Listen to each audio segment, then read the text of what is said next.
Hey, in this video, I will cover Extended Producer Responsibility, or EPR, in the EU.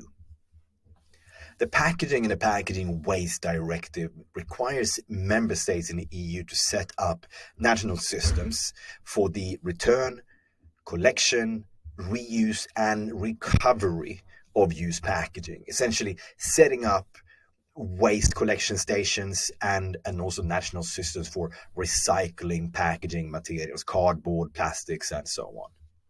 You can find more details on europen-packaging.eu. Now, what does this mean in practice if you are a brand, an importer, a manufacturer, or an Amazon seller? Well, the first thing you have to take into consideration is you will need to register with an EPR organization in the EU. Well, could actually be more than one, because there's not a single organization that covers the entire EU. This is on a national level, meaning that registration must be done in each individual country. This also goes for the national registration system. I'm going to explain the difference between the national registration systems and also the EPR or the PRO organizations in a bit. But in any case, you also need to register with the authorities in the country. And say in Germany, for example, they have a system that is titled LUCID. And the reason you need to register is to obtain a number, and you also need access to the platform to register or self-report packaging volumes, which is essentially what EPR is about. Third, you may also need to label the packaging. You may be aware of the green dot, the different variations, but is not always mandatory. Okay, so the first thing we are going to look into is, well, what I just called an EPR organization. They're actually called something else, Producer Responsibility Organizations, or PROs. Now, an important aspect of EPR is that the actual collection, recycling, well, operating the stations and the recycling schemes are not done by the government, not necessarily at least, but EPR organizations. And you can find EPR organizations for, I think, the vast majority of EU member states on pro-e.org. What these companies do is they operate these schemes, say the green dot in Germany, and you, if you're selling in this case in Germany, have to pay a fee for them to manage, well, for waste management. That's really what it comes down to. So let's look at the costs. Well, it's not really that expensive. The complexity, if any, when it comes to EPR is really understanding the registration and the purpose of these EPR organizations. But it's not really expensive, as you can see here, especially if you're a fairly small business. Probably not going to cost you that much. You can see starting from €3 per ton. And my understanding is that this concerns packaging waste. So it's really not that expensive. And just so you know, this is a cost example for Germany from the Green Dot website. I think they were I think the Green Dot is the first organization, the first proper PRO organization in the EU. So it can vary depending on the country and the organization. It could be more than one in a given country. Actually, before we move on, I want to mention something. I think they also have a minimum fee. If I remember correctly, the Green Dot in Germany, I think they set it at €25. That being said, it's not a lot of money, but just so you know that there's some sort of threshold. Okay, let's move on. So another key aspect of EPR is labeling, and you may have seen the green dot. I'm not using it in this video for copyright reasons. It's a copyright of the green dot in Germany, or the grüne Punkt, as they are called in Germany. Now, what is interesting is that the green dot has been adopted in most EU member states, but there are some differences.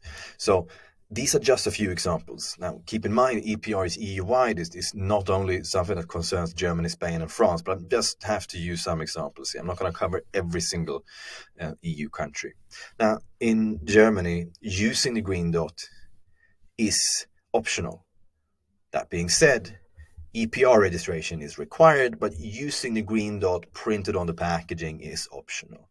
Something that is important to be aware of here is that, as I mentioned, the green dot is a trademark. So if you decide that I want the green dot on our packaging, which why would you need that? Well, for the sake of signaling that you are paying the EPR fees, all of that is mandatory, but yeah, could make the brand look better. But in any case, then you have to pay a fee to the green dot because it's their trademark, so you cannot use it in the same sense you would apply, say, a C mark or the We symbol, for example. Just to be clear about that. There are also differences between countries. In Germany, the green dot is optional. In Spain, at least that's my understanding, that it's actually required. So using a green dot is mandatory, in addition to the fact that EPR, participating in an EPR scheme and paying a PRO organization and registering on a national level is actually required.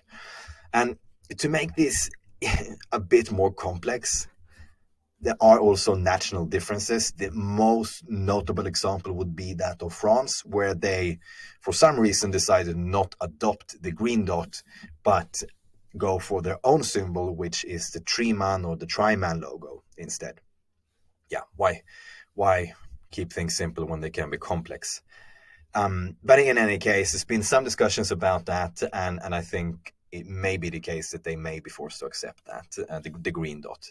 But in any case, there are some differences. I think also when it comes to Italy, it's based on material codes. But again, that may change. And well, perhaps it's already changed by the time I'm recording this video.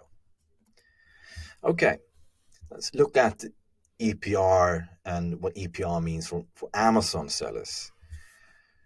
So this became mandatory in Germany in mid 2022, and I think that's when a lot of smaller businesses became aware of the need to bother with this EPR stuff. And what Amazon does is that they require sellers that, in this case, are selling in Germany to provide a LUCID number. You get the LUCID number when you register in the LUCID system. So again, that's done on a national level. You will need a separate registration for France, for example. You need to provide this number because the alternative is to have your listings suspended. Amazon also provides EPR solutions, which I imagine go through other organizations such as the Green Dot, for example. I don't think they have their own recycling scheme. That's, at least I've never heard about that.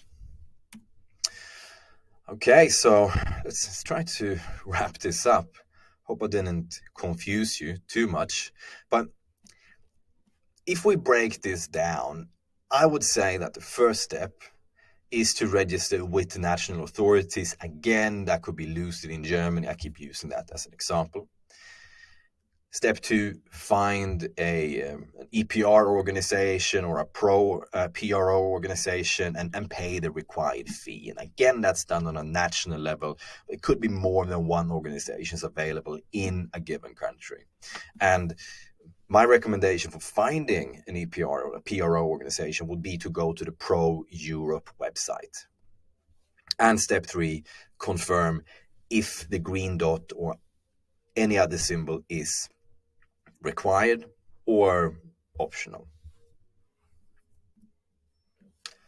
Okay, so if you have any questions about EPR in the EU, feel free to write a comment on YouTube, or you can also write a comment on the website compliancegate.com. Thank you.